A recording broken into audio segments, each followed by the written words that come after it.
How are your relationships?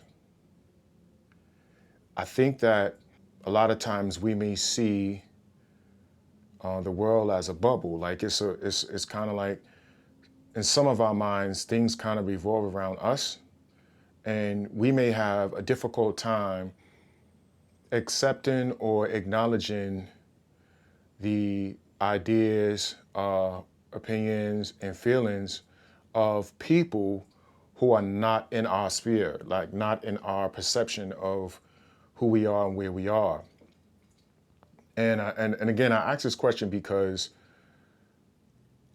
I talk to a lot of youth, and the overwhelming response to this question, or it comes in the form of criticism, is that we don't have good relationships.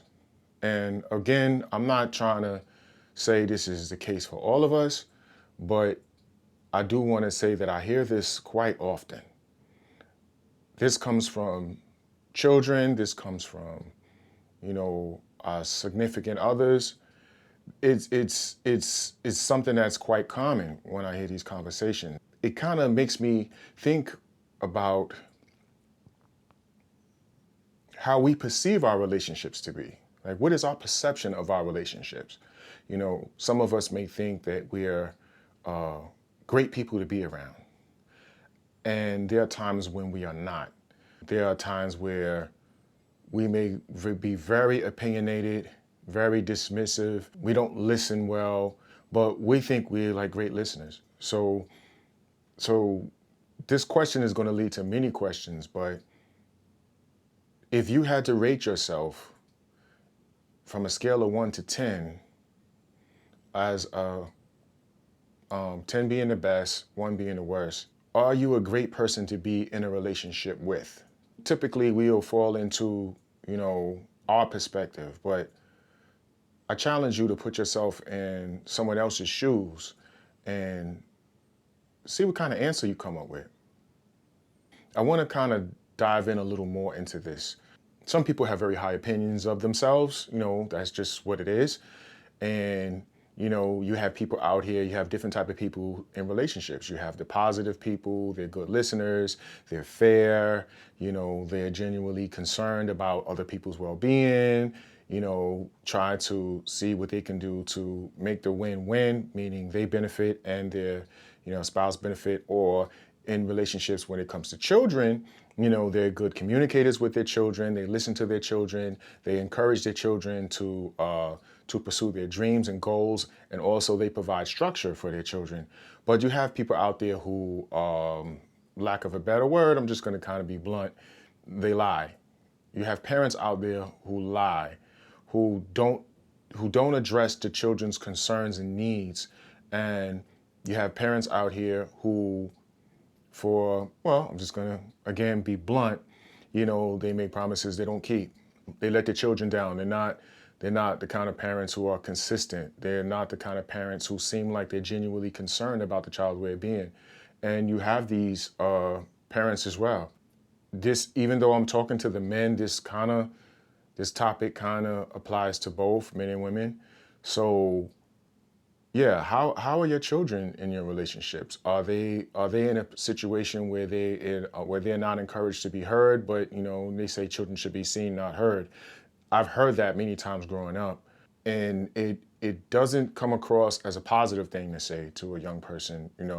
Shut up, you're a child, you shouldn't be talking. Although I believe in structure, I do believe that there's a certain level of respect, mutual respect, that all parties should receive.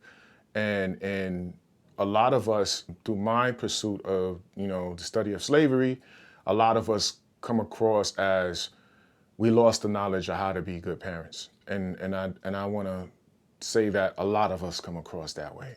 We don't know how to be good parents. We're very authoritative and overly authoritative at times, where it's detrimental to the upbringing of the child.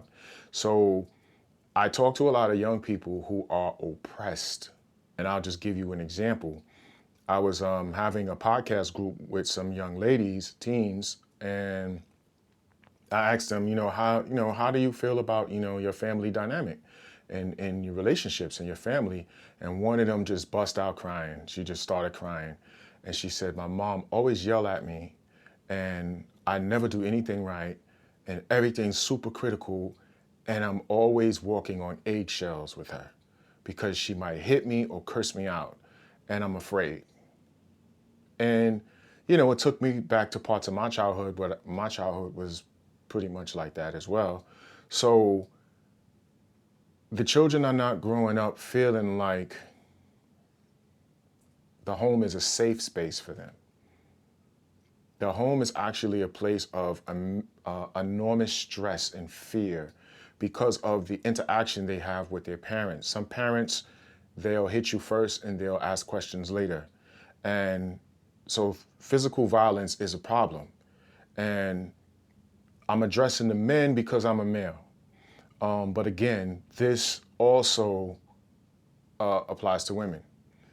If your relationship, if your communication with your children is violent or intimidating or aggressive, you may not intend it to be that way, but if it works out that way, you might want to rethink that because I'll say the term. Parents usually highly sensitive when I say stuff like this, but abuse is alive and well in our communities, and I don't think enough people talk about it.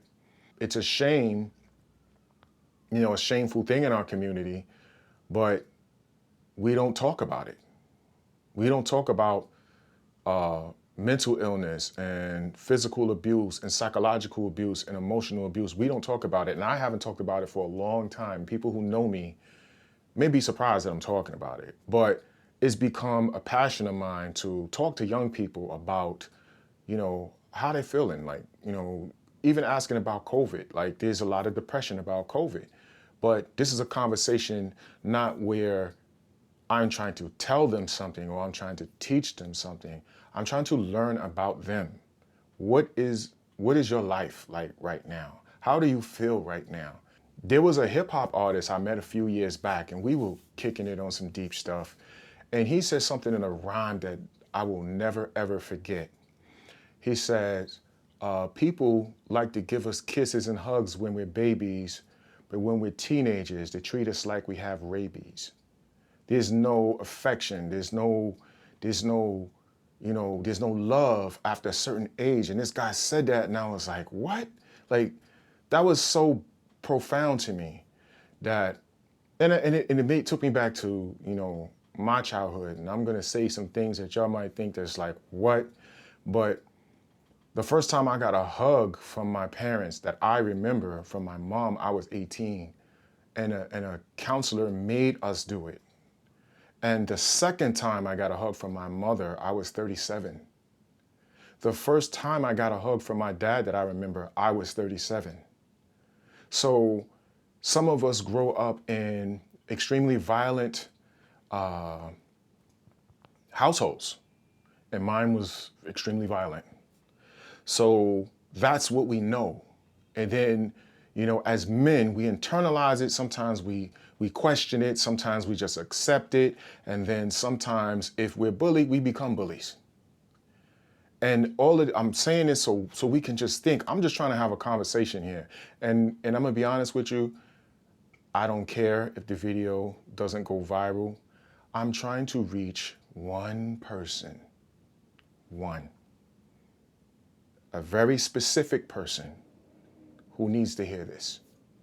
I came from extreme violence and neglect and emotional abuse and psychological abuse. I came from that. But I always questioned it. Why? And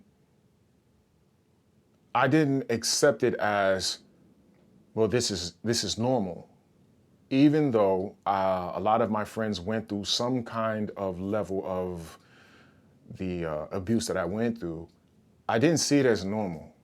I didn't see it as, this is the way it's supposed to be, because it isn't. So, as a hip hop artist, I tackle things that are deep to me. I'm not an artist who And I'm not frowning on anybody. I don't care about parties. I don't care about riches, and I don't care about how many women people. I just don't care. I care about that person who might want to take their life. I care about that person because I was once that person. I care about that person who gets physically beaten down and might not see the light at the end of the tunnel. I care about that person because I was that person as well. So, the things that I do in my music is not related to popular, trendy cultural kind of stuff. It's just not. I'm not even in that zone. I'm in the zone of the young lady who's been physically abused and don't know, up from down. I'm in that zone.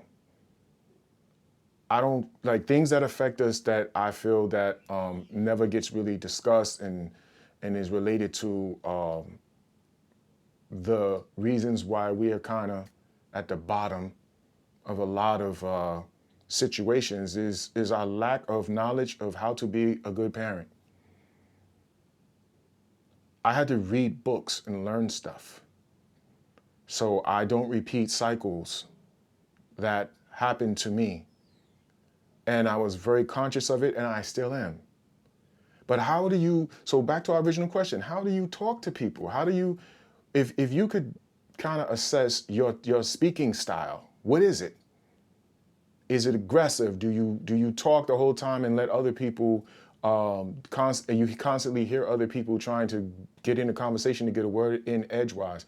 Is that your style? Is your style, you got to get all of your thoughts out and then whoever else gets a chance to talk gets a chance to talk? Is your style that you talk and you stop and you pause and you listen? All of these relate to your whole relationship. What's your body language like when you talk to people? Are you frowning? Are you like, angry?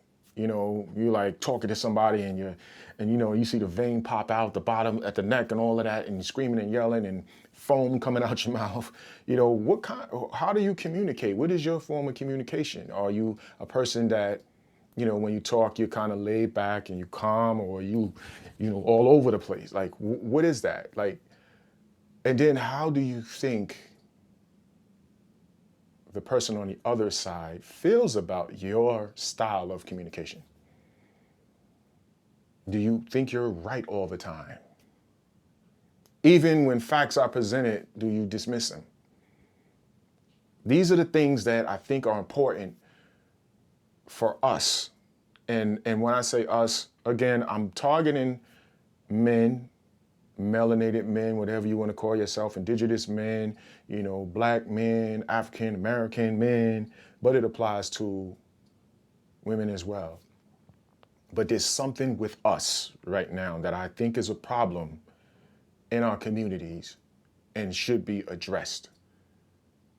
So yeah, just I have some more things I want to talk about, and I'm going to be more consistent in putting out my messages and just thoughts on my mind. I'm always having conversations with people about it, but I never put it on film. So today I decided that I was going to put it on film because there are things that need to be addressed. Like, our young men are struggling in certain ways. The young men are struggling. This is not a good time for us per se, because I don't think we have a voice right now. Nobody's speaking for us and our concerns. We have to do it. So how do we do that? Well, the first thing you do is you got to look at the relationships you have with people. And sometimes we're going to find that we are a problem. We are one of the major hurdles or challenges in the relationship because of the way we communicate. Do we listen to our wives when they have good advice? Or, do you, well, I'm the man, I know everything and you just be quiet. What is that relationship like? Is it a dictatorship or is it a partnership? These are just a few things that, I think about, and hopefully, as these conversations develop and continue, we will be able to have a more deeper dialogue, have people just, chime in and give some examples or expand on, the conversation. But we want to move towards progress. I'm not promoting, we stand there and say, yo, we're right and we're going to just put our foot on people's backs and that's it. And because it happened to us. Nah, because guess what? It's not a good thing when the oppressed becomes the oppressor. It's not good. I don't care what anybody says. I do believe that in the future, we will rise up again. But we need to do it responsibly and correctly, because right now we have broken systems and we continue those broken systems and we continue to be poor communicators because we like, oh, they just got to accept me for who I am and that's it, even if I'm abrasive or disrespectful or, blah, blah, blah. No, that's not how it works. And let me just give you a consequence of why that's not the case. Because there's going to come a time when you're going to want to reach out to your children or the people you consider loved ones, and they're not going to want to talk to you. That's the consequence. Hit the subscribe button, if you want to know about more videos from me. I'm going to keep putting out videos like this. To me, these videos are important. And, it's probably going to be a series of relationships. How are your relationships with other people? With your wives, with your children, with your friends. Are you a positive person in that relationship, or are you a negative person? And then, why? Why are you positive? Why are you negative? And are your relationships the same with different groups of people, or do you have different kinds of relationships with different groups? These are things that I think are important. So this is the first one. Just to get your mind thinking, share this video with people who may need to hear this. All right, this is F the Elemental. This was not a conversation about music. This was a conversation about life. And that's what my music is about. It's about life. All right? Again, hit the subscribe button, click the share button, share it with somebody who might be going through a tough time. And yeah, see you in the next video. Peace.